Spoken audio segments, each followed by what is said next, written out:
Righty, ladies and gentlemen, we now have we'll get started.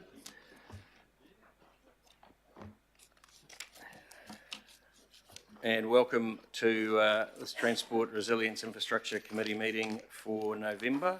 Good to see everyone here. Just a little note. I think last time we were together, we things got a little bit tense and emotional and passionate, which is great. But just be great if this time around and today we're able to debate the issues and keep everything on a nice level plateau would be fantastic. So I ask for your indulgence in that respect, and we will just move on.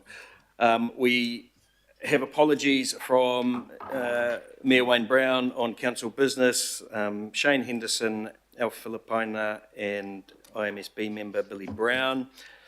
We have apologies of lateness for Lotu Fully, Mike Lee and Greg Sayers. Any other apologies? None? Early departure. Oh, and early departure, sorry, for Morris and Sharon. Thank you.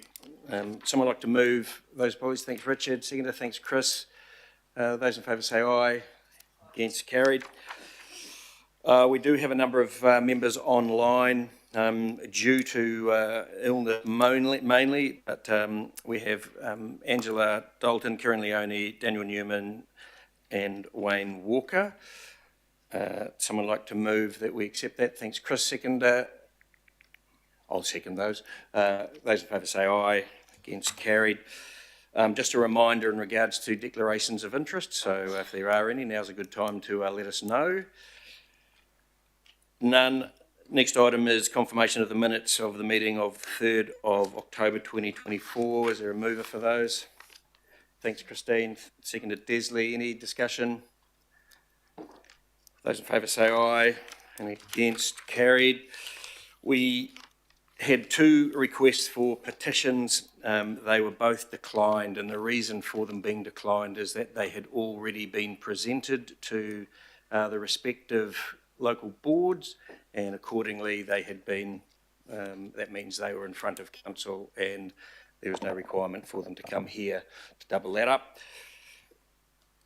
We had 2 requests for public input and we've accepted both of them, and so the first up is I'd like to welcome Ian McNeil to come forward and discuss a building of a second harbour bridge. Ian, pleasure to have you here.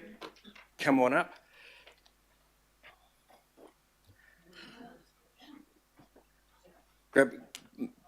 Grab a seat there and right. The ushers will help you. Right.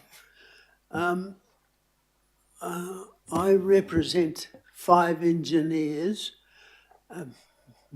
Quite a number of years ago. Oh, hi Max, how are you? Yeah, good, thank you. How are you? Yeah, not too bad. You got Daniel, you're online. Eh? You just carry on, Ian. There was a little glitch technically online.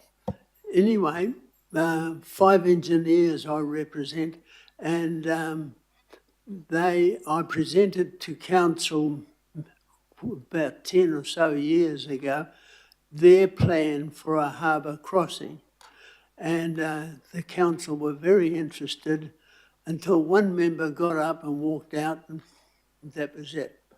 Now, the thing is, the present bridge has reached its peak. It's running at 174,000 a day, and 3 times this year it has gone to 200,000. Now, 174,000 was the maximum design for the present bridge.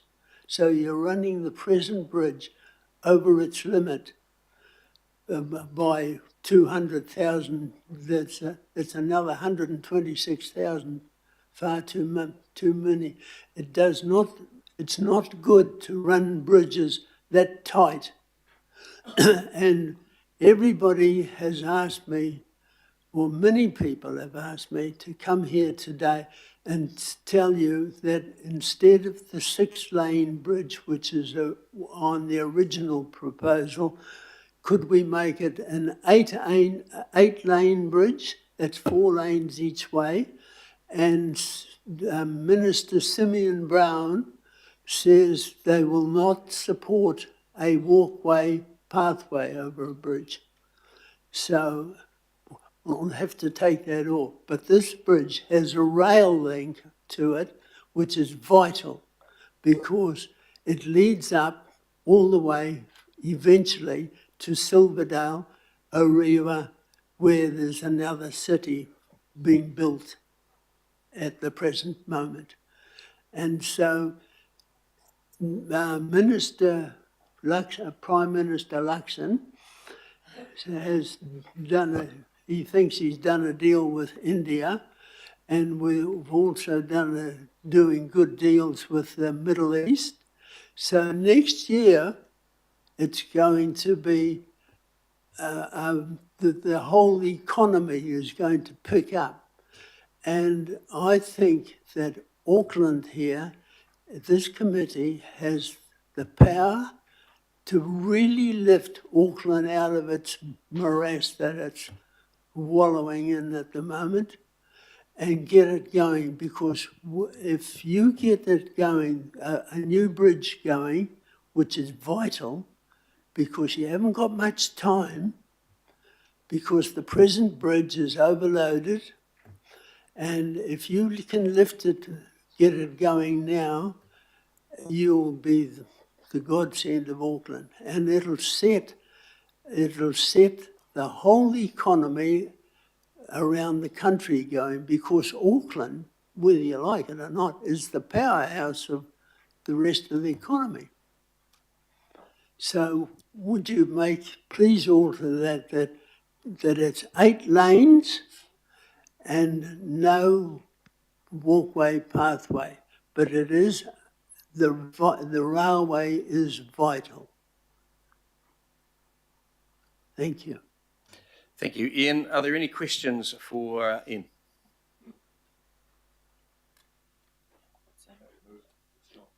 Oh, John. Thanks very much, Ian, for your presentation. I noticed that in some of your initial research, you did a little bit of costing, like to get some kind of rough order of, I guess, the cost of a bridge, certainly in relation to a tunnel, which has proven to be a lot more expensive. What were your findings or your conclusions then about the potential cost of this of a bridge route as you outlined? Right. The original cost quoted to me by the Chinese engineer was 1.9 billion, and for the American engineer, he quoted 3 billion. That's 10 years ago.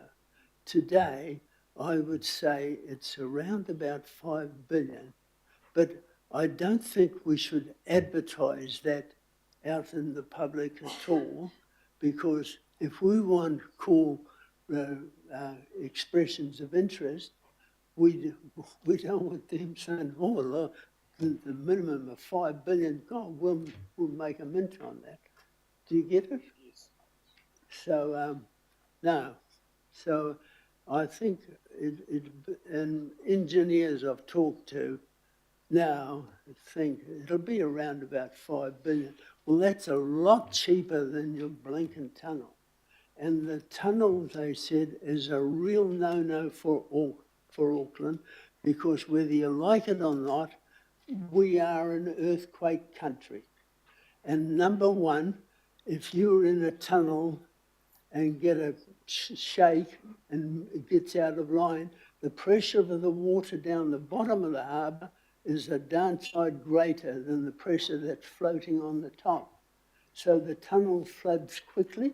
Secondly, a fire in a tunnel in France, one fire cost 39 people their lives because of the fumes coming from this, the poisonous smoke. Now, tunnels have to be pumped 24 hours a day, 7 days a week, because the hot engines from the cars is hitting the cold wall of the tunnel of the tunnel, and that's bringing water down all the time, condensation, see? And you have to have, excuse me, lighting and air conditioning running 24 hours a day. You don't have those costs for a bridge because you can turn the blinking lights off in the daytime and no air conditioning required. There's a lot of air up the top. Yeah. So, yeah. So they said no for a tunnel. They said tunnels through hills and that, no problem. But if it's underwater, my engineer said, you're asking for trouble because you look at GeoNet. I look at it, I get GeoNet's statements every day, and New Zealand is shaking all the time, especially from Tauranga right down to Wellington. It's very bad at the moment. And it's gradually working up like that. You see that? So our shakes are one, and so they don't record that. Everybody thinks a truck went past, you see? Whereas they said, we'll get a big shake one day, that's for sure. Thank you. Chris? No, I was simply going to thank Mr McNeil for coming in, and I'm happy to move a vote of thanks to him. Okay, so any other questions? None. Okay, so Christine's moved the vote of thanks. Chris, I think, will second it. Any discussion? None. Those in favour say aye. And against, carried. Thank you, Mr McNeil, for coming in. Great to see you. And after all of these years, you're continuing that fight up here with council. So well done. Thank you. Next item up is invite up the Stika Titirangi area.